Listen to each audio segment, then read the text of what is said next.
Hello friends, இப்போ 15 நாட்கள் முடிவுல படம் எவ்வளவு வசூல் செஞ்சிருக்கு அப்படிங்கறத பார்க்கலாமா? இயக்குனர் வினோத் இயக்கத்துல விஜய் ஃபர்ஸ்ட் டைம் நடிச்சிருக்கக்கூடிய ஜனநாயகன் திரைப்படத்தை கேவிஎம் நிறுவனம் தயாரிச்சிருக்கு.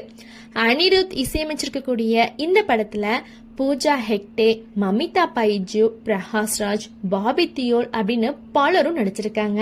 விஜய் படம் அப்படின்னாலே ரசிகர்களுடைய கொண்டாட்டத்துக்கு பஞ்சமே இருக்காதுங்க. அதுலயும் இது அவருடைய கடைசி படம் அப்படிங்கறதால தமிழ்நாடு ஃபுல்லா பல தியேட்டர்கள்ல திருவிழா போல காட்சியளிக்குது. படம் இணையத்துல லீக் ஆனதுக்கு அப்புறமும் ரசிகர்களுடைய வரவேற்பு குறையாமலே இருக்கு. ஆனா வசூலை பொறுத்தவரை படத்துக்கு கலவையான விமர்சனங்கள் கிடைச்சிருக்கு. குறிப்பா ஆந்திரா, தெலுங்கானா, அதுக்கப்புறம் வெளிநாடுகள்ல எதிர்பார்த்த அளவுக்கு வசூல் வரல அப்படிங்கிற தகவலும் வெளியாகி இருக்கு. இருந்தாலும் பாக்ஸ் ஆபீஸ்ல ஜனநாயகன் 15 நாட்களை வெற்றிகரமா நிறைவு செஞ்சிருக்கு.